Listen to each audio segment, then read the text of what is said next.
네, 월스트리트 모닝 브리핑 함께하고 있습니다. 이번에는요, 저희가 메리츠증권의 김현수 PP님을 함께하도록 하겠습니다. 어서 오십시오. 네, 반갑습니다. 네, 밤사이에 있었던 이슈 중에서 저는 제일 이제 불안감을 자극했던 이슈가 블루어 캐피탈 얘기거든요. 펀드 환매를 영구 중단한다.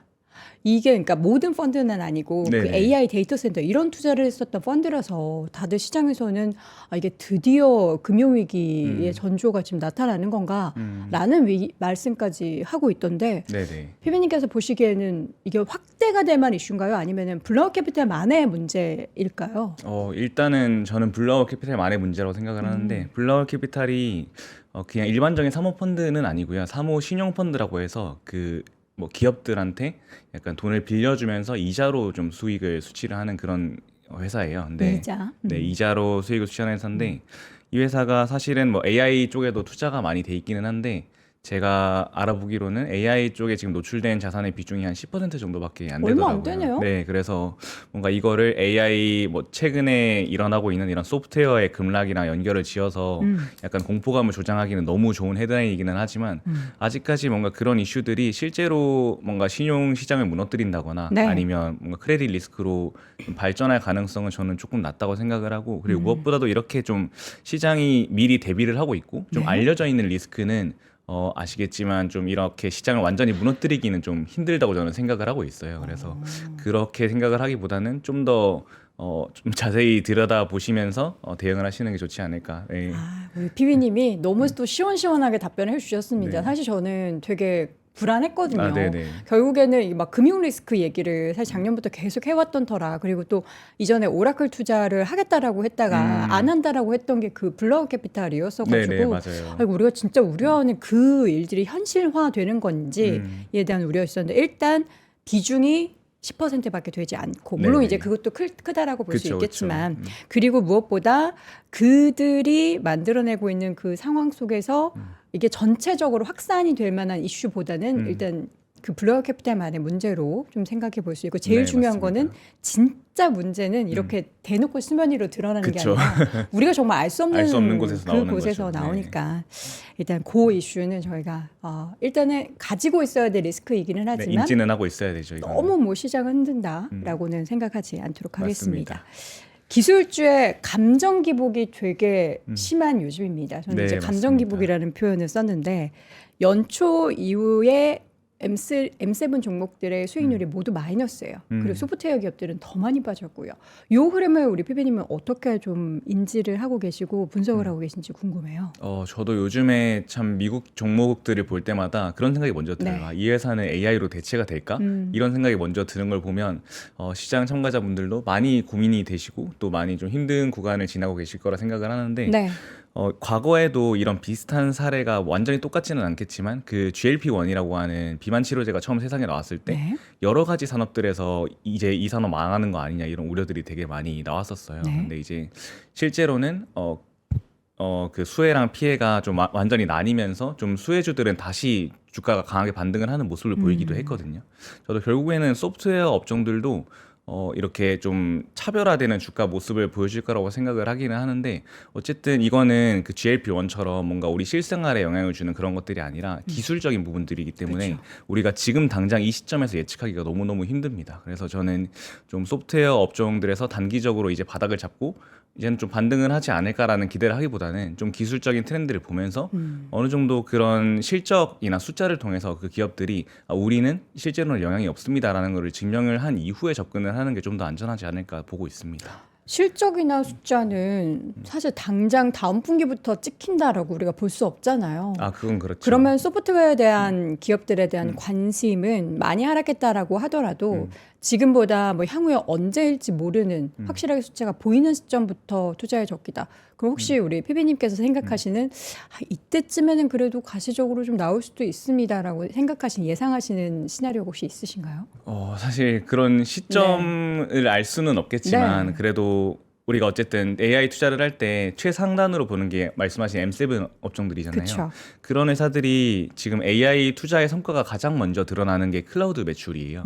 그래서 그런 클라우드 매출들이 이번 분기에도 보면 구글 같은 경우에는 거의 네. 50%에 달하는 성장률을 달성을 하기도 했는데 그런 식으로 좀 클라우드 매출들이 유의미하게 올라오는 거를 보면 이 회사는 살아남을 수 있겠다 이런 좀 확신이 들 수 있을 것 같습니다. 대표적인 소프트웨어 기업들 중에 최근에 많이 하락한 종목들 되게 많잖아요. 네, 각각 맞습니다. 기업들 CEO도 그렇고 열심히 뭐 저가 매수하기도 하고 우리는 괜찮다 이렇게 얘기를 하는데 그들의 말을 믿기보다는 결국에는 숫자로 증명해내는 것을 확인하는 그렇죠. 게 가장 네. 안정적인 투자가 될 것 같습니다. 최근에 인공지능 칩에 있어서의 공급난 심화 얘기는 계속 이어지고 있죠. 그래서 네. 이제 우리가 소프트웨어 힘들어도 결국 하드웨어 쪽, 특히나 메모리 담당하는 기업들의 주가는 계속 견조하게 상승세를 보이고 있는데 반도체주 그러니까 칩 관련된 종목들에 대한 투자는 많이 올랐잖아요. 네. 그럼에도 불구하고 지금 시점에서도 좋다라고 생각을 하시나요? 진입에 대해서? 네, 저는 특히나 이제 메모리 같은 경우에는 네. 작년 이제 하반기부터 해가지고 많이 부각이 되기는 했는데 그쵸. 이런 메모리의 수요가 너무너무 넘칠 것 같다는 생각이 든 게 우리가 그 AI 챗봇이라고 하는 것들이 예전에 나왔던 그런 챗봇이랑 가장 큰 다른 점이 예전의 챗봇들은 위에서 했던 대화를 기억을 못했었거든요. 근데 챗 GPT 이후에 나온 챗봇들은 우리가 위에서 했던 내용들을 다 기억을 하고 그거에 대해서 설명을 해주는 그런 맞아요. 챗봇들이잖아요. 그런 걸 이제 컨텍스트를 기억을 한다고 하는데 이전에 우리가 했던 대화를 기억을 하는 거죠.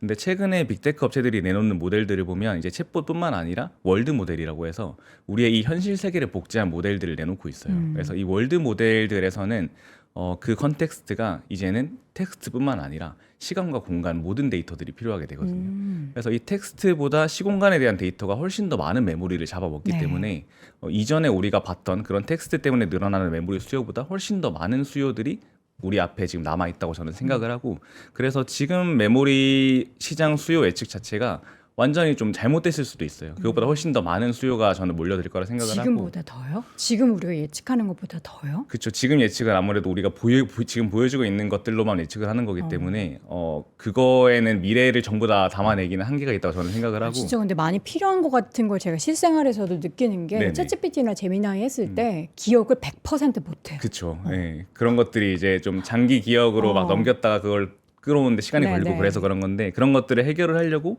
엔비디아도 이번에 새로운 아키텍처를 내기도 했고 하는 네. 거거든요.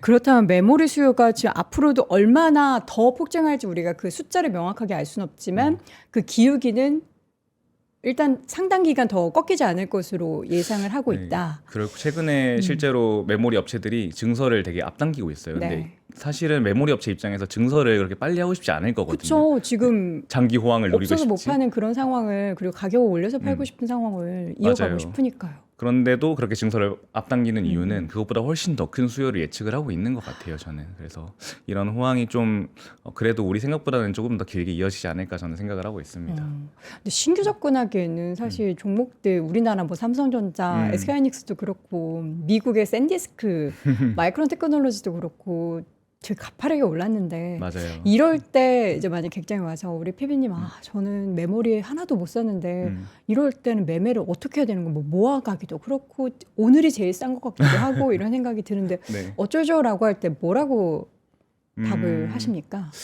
사실 뭐 많은 분들이 그런 불편함을 느끼고 계실 것 같아요. 상당 부분. 네, 근데 이제 메모리 산업에 투자를 하기 위한 방법이 메모리 칩 회사에 투자하는 방법도 있지만 네. 메모리 장비나 메모리 뭐 소재 이런 회사들에 투자를 하는 방법도 있거든요. 근데 이제 소재 장비 이런 회사들은 아직까지는 칩 회사들 대비 그 AI 혁명이 시작된 이후로 그렇게 많이 오르지는 않은 상태예요. 실제로 지난 한 3년, 4년 동안 퍼포먼스를 보면 칩 회사들이 한 400% 정도 올랐는데 메모리 장비나 소재 이런 회사들은 한 150% 정도 올라 있더라고요, 지금. 그래서 저는 그렇게 만약에 차트나 이런 것들이 부담스러우면 어쨌든 메모리 투자가 늘어나고 그리고 메모리 생산량이 늘어날수록 장비랑 소재가 많이 쓰이는 건 필연적인 미래니까 그런 미래에 대비를 해서 그쪽으로도 좀 관심을 가져보시면 좋지 않을까라고 생각하고 있습니다. 장비 관련해서 미국에서는 우리가 투자할 만한 큰 기업이 규모가 꽤 있는 기업이 있나요? 대표적으로 뭐 ASM이라던가 아니면 어플라이드 머티리얼즈라던가 뭐 램리서치, 뭐 KLA 코퍼레이션 이런 4개 회사들이 이제 되게 큰 회사로 알려져 있는데 그 외에도 되게 소부장 회사들이 많이 상장이 돼 있어요, 미국에도. 그래서 제가 최근에 인상 깊게 봤었던 ETF 동향 중에서 신규 상장된 ETF 중에서 네. 그 디렉시온에서는 2배짜리 ETF 되게 많이 네, 상장시키잖아요. 맞아요. 네. 최근에 말씀하셨던 그 ASM에 음. 뭐 이런 약간 장비 기업들 2배짜리 ETF 상장했더라고요. 개별주 신규 상장. 2배짜리 네, ETF. 네. 네, 많이 상장하죠, 요즘에. 약간 그럼 지금 우리 김현수 PB님 말씀해 주셨던 메모리 반도체 관련한 칩 기업보다는 장비 기업은 덜 올랐다라는 점에서 그런 기업들도 오히려 이쪽에 투자 수요가 더 늘어날 수 있다라는 것을 예측을 한 건가라는 그런 생각이 번뜩 또 드네요. 그렇죠. 아무래도 좀 수요가 많은 곳에 미리 가서 선점을 네. 하는 것들이 그런 운용사들의 강점이다 보니까 그쵸. 말씀하신 부분이 맞는 것 같기도 합니다. 여러분 또 제가 이 얘기 드렸다고 바로 그 디렉션 2배짜리 막 사고 그러시면 안 돼요. 또 괜히 얘기했다라는 생각이 살짝 드는데 여러분 투자하실 때는 그렇게 막 레버리지 이런 거는 확실하게 위험하다는 것은 인지는 좀 하시고 투자하셨으면 좋겠습니다. 지금 빅테크 기업들 중에서 가장 매력적으로 보이는 그러니까 주가는 덜 올랐는데 이 기업은 시장에서 최근에 좀 많이 소외됐네요 라고 생각되는 기업이 있으시다면 뭐가 있을까요?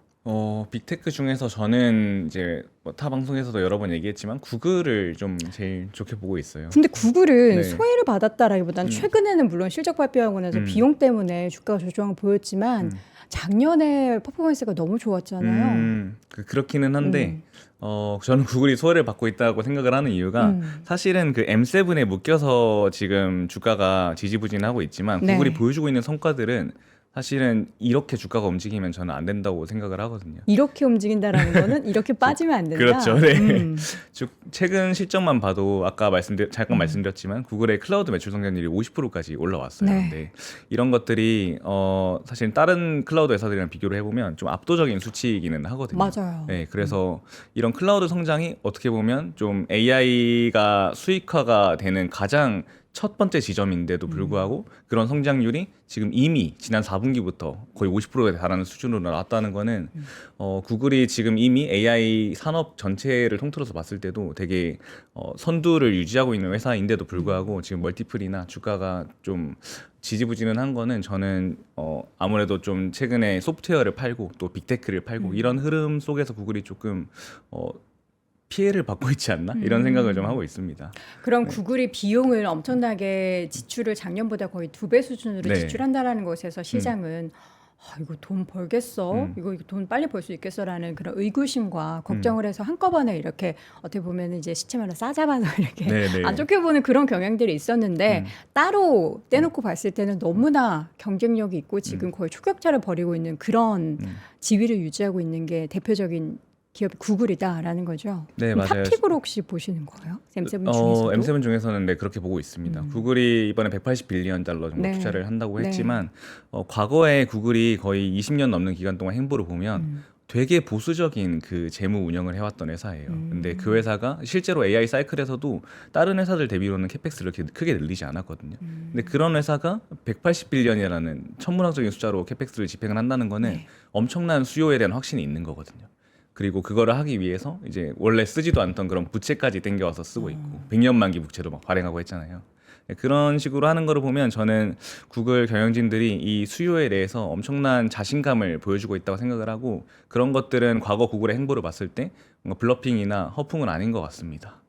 그러니까 이거를 긍정적으로 해석하면 우리 PB님 말씀하셨던 그 내용인데 시장을 이제 부정적으로 여기에서 결국에는 구글마저도 돈을 쓰지 않으면은 AI 시장의 생태계에서 구글이 도태될 수 있기 때문에 이거 죽지 않기 위해서 어쩔 수 없이 돈을 이렇게까지 쓸 수밖에 없는 거다로 해석을 지금 약간은 하는 것 같거든요. 맞아요. 근데 계속해서 이제 쭉 관련한 기업들을 지켜보셨을 테니까 그런데 구글마저 이렇게 하는 거는 구글은 확실하게 뭔가가 보여지기 때문에 투자를 그만큼 하는 거다로 보시는 거네요. 맞아요. 구글이 이번 클라우드 마진율이 35% 네. 30%가 나왔는데 사실 예전에 구글이었다면 상상도 할 수 없었던 수치거든요. 네, 그만큼 구글이 TPU라던가 아니면 이런 클라우드부터 칩까지 전부 다 내재화를 해가지고 풀스택으로 가지고 있는 이런 비즈니스 모델을 바탕으로 다른 회사들 대비로 압도적인 효율성과 수익성을 보여주고 있다는 거거든요. 근데 이런 것들이 시간이 갈수록 힘이 낼 수밖에 없는 게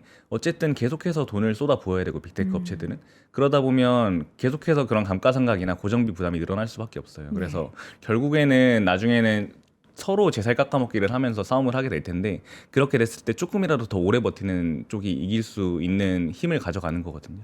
그런 측면에서 봤을 때 구글이 지금 만들어내고 있는 그런 비용 효율성이나 수익성 같은 부분들이 저는 구글이 좀 더 이 경쟁에서 오랫동안 살아남을 수 있는 나중에 가면 결정적인 그런 차이가 되지 않을까 생각합니다.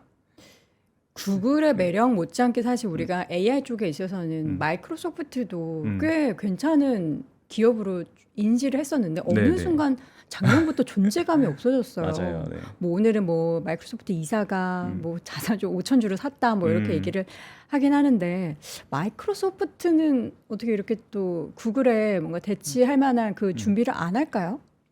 원래 마이크로소프트가 했던 전략은 이제 오픈 AI랑 이제 연합을 해가지고 네. 챗 GPT를 약간 자기들의 모델처럼 해가지고 막 코파일럿 만들고 이렇게 하는 전략이었는데 사실 마이크로소프트도 클라우드는 잘 성장을 하고 있기는 한데 마이크로소프트의 지금 시장의 우려는 그 클라우드 쪽보다는 약간 MS365 같은 생산성 도구들인 것 같아요. 어쨌든 그런 것들이 마이크로소프트의 2000년 이후의 성장을 계속 이끌어왔던 동력들이었는데 그런 부분들이 이제는 AI로 인해서 대체될 수 있는 우려가 계속 생겨나고 있어요. 그래서 그런 부분들을 원래는 코파일럿을 통해서 마이크로소프트가 좀 돌파구를 찾아보려고 했는데 최근에 그 실적 발표에서 얘기를 했던 게 코파일럿의 유료 구독자 비율이 5% 정도밖에 안 된다고 그러더라고요. 이 정도 수치면 사실 챗 GPT의 유료 전환율보다도 낮은 수치거든요. 그래서 실제로 코파일럿이 사람들이 쓸 만큼 생산성을 높여주는 도구인가에 대한 의문이 많이 있는 것 같아요. 그래서 이런 것들을 좀 해소를 하기 위해서는 마이크로소프트가 완전히 좀 새로운 AI 모델을 적용을 한다던가 아니면 좀 새로운 그런 형태의 AI 제품들을 출시를 하지 않는 이상 이런 우려를 좀 벗어나기는 힘들 거라고 생각을 해요. 아니면 클라우드에서 압도적인 성장을 보여줘야 되는데 그것도 결국에는 돌아 AI 모델의 성능에서 나오는 거거든요. 그런 부분들에서 좀 우려가 해소가 되면 마이크로소프트도 다시 좀 좋은 모습을 보이지 않을까 생각하고 있습니다. 우리 지금 김현수 PB님을 저희 월모브에서 처음 모시는 건데 네. 이미 알고 계신 분들도 계시네요. 연수르라는 닉네임 네. 별칭을 애칭을 가지고 계신가 봐요. 너무 답변을 잘해주셔서 제가 오늘 얘기 나온 김에 M7 다 여쭤봐야겠다. 자주 나와 주실 건데 그래도 이제 궁금한 내용들을 지금 답변을 되게 시원시원하게 해주셔가지고 약간 그동안에 뭔가 답답한 마음이 있었는데 오늘 우리 피비님께서 다 풀어주시는 것 같습니다. 다행입니다. 애플, 테슬라. 네. 지금 보니까 다른 인터뷰를 통해서도 그렇고 가성비 빅테크라는 키워드를 많이 쓰셨다라고 하는데 네. 빅테크 앞에 가성비라는 단어가 왜 붙는 거죠? 지금 시장에서 지금 AI 산업에서 가장 중요해지고 네. 있는 게 추론의 시대로 넘어가고 네, 있다는 거잖아요. 그거는 이미 많은 분들이 인지를 하고 계실 텐데 이 추론의 시대로 넘어간다는 거의 가장 큰 시사점은 이제는 AI로 서비스를 만들어내야 되고 그리고 그 서비스를 운영하기 위해서 뭔가 비용 효율성을 달성을 해서 돈을 벌 수 있어야 된다는 거거든요. 결국에는 시장이 지금 가장 우려하고 있는 포인트가 이거예요. AI로 돈을 벌 수 있냐. 그래서 가성비 있게 AI를 돌릴 수 있는 빅테크 업체들이 저는 장기적으로 승기를 가져갈 확률이 높다고 보고 있는 거예요. 그래서 그러니까 기술 같은 경우에는 이제 다 어떻게 보면 비등비등해지는 그런 그렇죠. 구간이 다 네. 왔는데 이제 그걸 가지고서 누가 먼저 더 많이 돈을 버느냐의 게임이다. 네, 맞습니다. 그래서 가성비 빅테크다. 네. 가성비 빅테크의 1번은 아까 말씀해 주셨던 건 구글인가요? 그쵸. 아무래도 구글이 엔비디아가 GPM이 그 매출 총이익률이 거의 70%에서 80%에 달하잖아요. 이 말은 무슨 말이냐면 뭐 메타, 구글, 뭐 수많은 빅테크 회사들 그리고 AI 회사들이 엔비디아한테 GPU를 사오면서 70%에서 80% 정도나 되는 어떻게 보면 엔비디아 세금을 내고 있는 거거든요. 네. 근데 구글은 그거를 하지 않고 추론에서는 특히나 자기들만의 TPU라고 하는 칩을 만들어서 그 원래는 70~80% 내야 됐던 것들을 자기들의 수익화를 하고 있어요. 그럼으로 인해서 구글이 아까 말씀드렸던 그런 높은 클라우드 마진을 달성할 수 있었던 거고 AI 서비스에서도 좀 높은 마진율을 달성할 수 있는 거거든요. 그래서 이런 식으로 좀 TPU처럼 자체 칩을 활용을 한다던가 아니면 뭔가 다른 방법을 이용을 해가지고 좀 이렇게 수익성을 보장을 받을 수 있는 방식으로 AI 비즈니스를 펼쳐나갈 수 있는 기업들이 그런 가성비 측면에서 좀 우위가 있지 않을까 생각합니다. 그런 면에서 구글은 꼽혔고 애플은 어때요? 애플은 결국에 자체 AI에 대한 소프트웨어 개발은 어떻게 보면 거의 포기했다라고 보지만 그쵸. 재미나게 구글과 손을 잡고 이제 결국에는 온 디바이스로 무언가 서비스를 더 많이 펼쳐내는 것을 보여줄 것 같긴 한데 가성비라는 단어가 붙기에는 어떻게 보면 서비스를 대면으로 제일 빨리 해줄 수 있는 게 애플이잖아요. 그렇죠. 구글도 네. 있지만 애플도 그러면은 어떻게 좀 좋은 대안으로 떠오를 수 있을지. 애플은 참 이게 어려운 종목인데 어려운가요? 애플은 네. 그 캐펙스 투자를 거의 안 하고 있어요. 지금 AI 사이클에서. 그러니까 그래서 오히려 최근에 또 네, 주가가 맞아요. 오르기도 했고요. 네. 그래서 이게 과연 어떻게 나중에 좀 애플의 주가나 아니면 사업에 있어서 영향을 미칠지는 정확하게 지금 판단은 안 되지만 네. 일단은 가성비 측면에서는 최고죠, 애플이. 투자를 안 하고 있으니까. 그러니까요. 그래서 이미 그런 투자를 많이 집행을 해가지고 비용 효율성을 깎아먹고 있는 기업들에 비해서는 지금 당장은 또 좋아 보이고 그리고 제미나이랑 또 연결을 해서 AI 서비스 전 세계에 깔려 있는 수많은 애플 디바이스를 통해서 온 디바이스 AI를 달성을 할 수는 있지만 이게 장기적으로 봤을 때 사실 좋은 방향은 아니기는 하거든요. 어쨌든 모든 빅테크 회사들 그리고 모든 AI 업체들이 자기 모델들을 만들어 가지고 사용자들을 자기 생태계 안으로 유입을 시키려고 노력하는 데 비해서 애플은 그런 노력들은 사실 조금 부족하기는 한데 이 부분이 과연 이 하드웨어의 생태계라고 하는 그런 애플이 가지고 있었던 엄청난 혜자를 통해서 극복될 수 있을지가 되게 중요해 보이는데 그런 것들이 아마도 올해 좀 그런 색깔이 좀 보이지 않을까 생각을 합니다. 그러니까 우리가 메타도 그렇고 구글도 그렇고 지금 챗GPT 만든 오픈 AI도 그렇고 AI 소프트웨어만 가지고 있는 게 아니라 이거를 활용할 수 있는 디바이스를 계속 개발하고 만들어내잖아요. 네. 그런 면에 있어서 애플은 소프트웨어는 없지만 디바이스는 정말 기똥차게 그렇죠. 쫙 마련되어 있어서 맞아요. 이게 뭐 닭이 먼저인지 뭐 다 뭐지 계란이 먼저인지의 네네네. 문제가 되는 건지 네. 그래서 결국에는 애플은 걱정할 게 아니었어. 로 그게 흘러가는 건지 여부를 결국엔 또 우리가 이야기하는 슬쩍 데이터를 보면서 확실하게 제미나이가 접목이 돼서 애플 이렇게 해서 돈 벌 수도 있었어? 맞아요. 라는 것을 네. 증명해내면 이제 그때 시장은 인정을 해주는 그쵸, 상황이 그쵸. 만들어질 텐데 우리 투자자분들은 다 뭔가를 미리 알고 싶고 하고 네. 미리 투자를 하고 싶단 말이죠. 그런 면에 있어서 지금 애플은 이거를 매력적이다라고 보기에는 좀 어려운 건지 아니면은 뭔가 포텐셜이 좀 있어 이렇게 생각을 해도 되는 건지 피비님은 어느 쪽이세요? 저는 아직까지는 뭔가 이게 봐야 한다. 네, 좀 지켜봐야 된다고 생각을 하는 게 사실 얼마 안 남았어요. 제미나이가 접목된 시리가 네, 나오는 네. 게 올해거든요. 네. 그래서 제가 아까 올해를 말씀드렸는데 올해 그게 나오고 나면 아마도 실제로 그것들이 애플의 비즈니스에 숫자적으로 연결이 되는지가 바로 드러날 거예요. 근데 그런 것들이 만약에 드러나지 않는다라고 하면 애플은 이미 지금 3, 4년이 뒤처진 거거든요. 다른 빅테크 대비로 봤을 때. 이 격차를 좁힐 수 있다에 대한 확신을 가지기가 좀 힘들어질 수도 있기 때문에 그런 부분들에 대한 리스크를 안고 지금부터 접근을 하기보다는 그거를 저는 보고 대응을 하는 게 훨씬 더 안전하지 않을까 생각합니다. M7 지금 구글, 마이크로소프트, 애플 얘기까지 했는데 오늘 시간 다 가기 전에 다 둘러보려면 빨리 얘기해야 될 것 같습니다. 테슬라는 네. AI 산업에 있어서 이제 피지컬 AI 쪽으로 가는 거잖아요. 네네, 그쵸. 우주도 같이 가는 거고. 맞습니다. 테슬라는 어떻게 보세요? 테슬라는 결국에는 회사의 그 주가라던가 아니면 비즈니스의 방향성 자체를 지금 로보택시가 단기적으로는 되게 키를 쥐고 있기 때문에 이 비즈니스가 어떻게 될지가 중요하다고 생각을 하는데 어제인가 일론 머스크가 또 X에다가 우리 3만 불 이하로 로보택시 만들 수 있고 네. 올해부터 양산 시작한다 이렇게 얘기를 했잖아요. 그런 것들이 저는 사실은 일론 머스크가 워낙 좀 뭐 말도 과장돼서 하고 또 블러핑도 많이 하고 하는 사람이지만 그런 것들이 이미 생산은 완료가 됐고 한 대가 그리고 좀 여러 가지 데이터들을 통해서 가능하다는 것들이 많이 증명이 되고 있기 때문에 그런 약간 비용 효율적으로 좀 로보택시를 생산을 하고 그거를 뿌리는 데 성공을 하면 로보택시 서비스에서 좀 승기를 잡으면서 거기서부터 비즈니스를 아예 좀 피보팅을 해서 새로운 방향으로 펼쳐나가는 것이 가능하다고 생각을 해서 저는 테슬라는 그래도 좀 포텐이 있지 않을까라고 생각을 하고 있습니다. 그러니까 지금 AI를 활용해서 무언가를 사업을 영위를 하고 그것을 당장의 돈을 벌지는 못하지만 어떻게 보면 가장 큰 잠재력이 갖추고 있는 회사가 또 테슬라인 그렇죠. 거잖아요.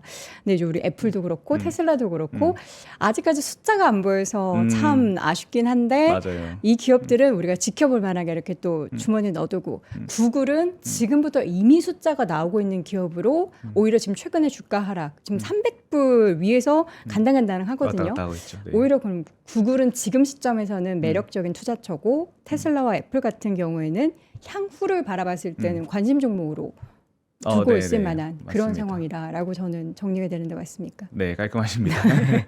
M7 중에서 또 제가 언급 안 했던 종목 중에서 말씀해 주실 만한 기업이 있다면 뭐가 있을까요? M7 중에서요. 뭐 얘긴 다 한 것 같긴 한데 네. 아마존?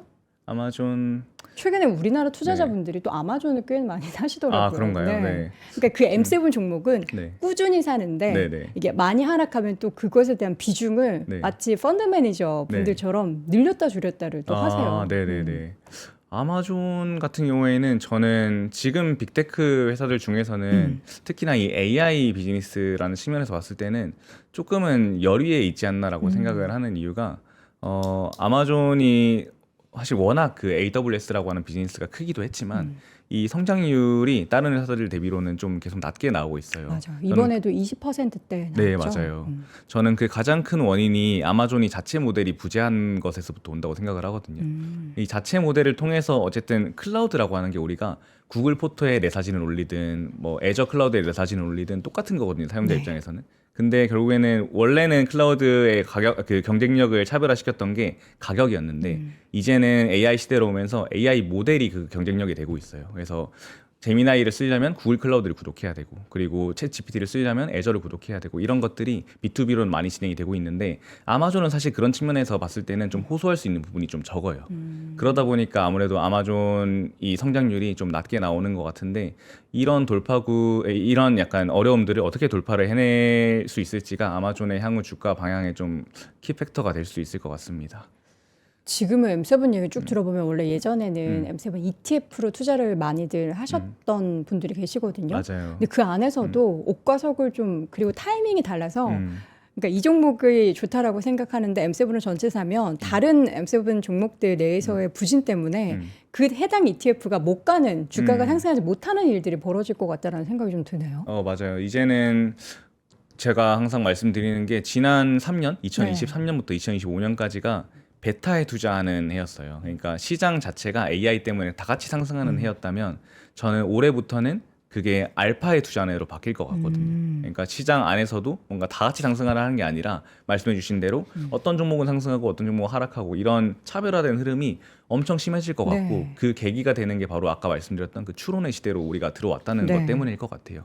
추론의 시대로 들어오면서 이제는 무조건 돈을 많이 때려박아서 무조건 좋은 모델을 만드는 게 대수가 아니라 그냥 좀 비용 효율적인 그런 방법을 쓰더라도 수익성을 만들어내는 게 가장 큰 목표가 되고 그런 것들을 달성할 수 있는 회사들이 주가가 좀 차별화될 수 있는 움직임이 나타날 수 있는 해라고 생각을 해서 네. 말씀해 주신 게 좀 정확한 것 같습니다. 그러면 우리 객장에 투자하시는 분들이 우리 연수르님을 찾아오셔가지고 저 포트폴리오 이거 어떻게 구성해야 될까요? 라고 물어보면 네. 그 질문에 대한 답을 어디에 지금 비중을 많이 두십시오라고 할 때는 여전히 그래도 빅테크 쪽이 가장 큰가요? 그거는 조금 어려운 질문이기는 한데 물론 투자 네. 성향에 따라 다르겠죠. 네네. 근데 빅테크 회사들을 비롯해서 네. 빅테크도 큰 틀에선 소프트웨어 회사잖아요. 제가 아까 말씀드렸던 것처럼 이 소프트웨어 업종 지난 2, 30년 동안 전 세계의 성장, 특히나 미국의 성장을 이끌어왔던 이 소프트웨어 업종이 AI 때문에 어디까지 대체되고 어디까지는 대체가 안 될지가 아직까지는 명확하지 않은 상황입니다. 네. 그래서 이런 것들이 빅테크 업체들의 펀더멘털과 무관하게 이 센티멘트에 되게 큰 영향을 주고 있어요. 실제로 지금도. 그리고 이런 것들이 저는 지금 당장은 뭔가 이제 해소가 되겠다라는 조짐이 보이지는 않거든요. 그래서 뭔가 빅테크 업체들에 대해서 이전에 투자하는 것처럼 뭐 이전에 우리 투자자들이 많이 투자를 했던 방식이 뭐 VO를 적립식 투자를 한다거나 QQQ를 적립식 투자를 한다거나 그런 방식이었는데 그런 방식보다는 이제는 좀 딥하게 이제 리서치를 하셔가지고 이 회사는 이 AI 산업에서 경쟁 속에서 살아남을 수 있겠다라는 확신이 들 수 있는 회사를 가지고 계셔야지만 또 최근에 시장 변동성도 엄청 크잖아요. 그 변동성 속에서 이거를 팔지 않고 또 오래 끌고 갈 수 있을 것 같습니다. 그래서 그런 것들이 소프트웨어뿐만 아니라 하드웨어로도 지금 전이가 되고 있고 그 외에 뭔가 원자재라던가 아니면 또 다른 이제 우리가 기존에 안 봤던 그런 시클리컬 산업들로도 AI 인프라의 수혜가 전이가 되고 있거든요. 그런 종목들로도 좀 관심을 많이 두시면 좀 대응을 하실 때 그래도 조금 도움이 되지 않을까 생각합니다. 오늘 우리 김현수 PB님께서 일단 지금 시점에서 가장 테크 기업 중에서는 좋아 보이는 기업, 소프트웨어 기업임에도 불구하고 하드웨어까지 다 한 번에 하고 있는 구글을 어떻게 보면 탑픽으로 꼽아주신 것 같은데 향후에도 계속 자주 출연하셔가지고 네. 시장 변동도 말씀해 주시고 그대 기업이 또 숫자가 찍히는 날이 오지 않겠습니까? 그렇죠. 그럼 그 네. 숫자에 대해서도 같이 좀 분석을 해 주셨으면 좋겠습니다. 마지막으로 지금 시점에서 사실 시장이 지금 미증시가 한국 시장 대비해서도 좀 불안한 그렇죠. 모습들이 계속 네. 있죠. 뭐 이란 관련한 시장적 리스크도 있고 맞습니다. 좀 추가적인 하락을 좀 생각하실까요?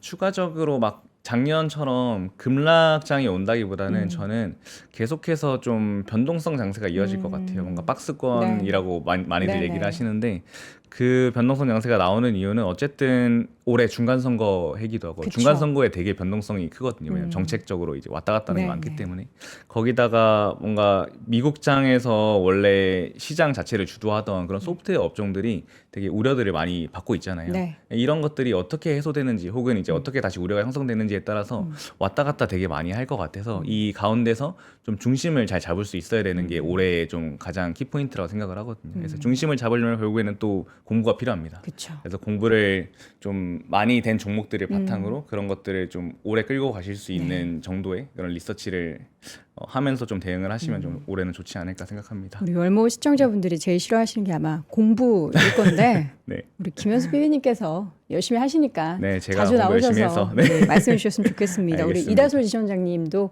네. 지난주 나오셔서 영상 아, 폭발적으로 그런가요? 반응했었거든요. 두 분 다 자주 나오셨으면 네. 좋겠습니다. 오늘 말씀 고맙습니다. 네, 감사합니다.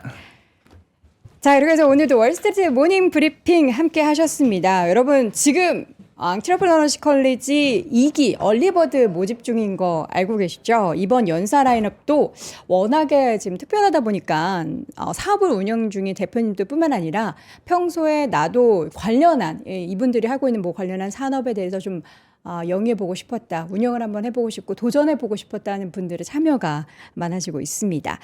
패스트트랙 아시아, 두나무, 리디, 그리고 에이블리 등 국내 최고의 기업 대표들과 마주 앉아서 대화를 할 수 있는 경험은 오직 앙트레프러너십 컬리지에서만 가능하니까요. 지금 가장 핫한 기업들의 리더의 실질적인 성장 전략 그리고 궁금했던 점 현장에서 바로 질문을 해보시기 바랍니다. 자세한 사항은 영상 하단 링크 참조해 주시고요. 저는 내일 오전 6시에 다시 돌아오겠습니다. 여러분 오늘도 고맙습니다.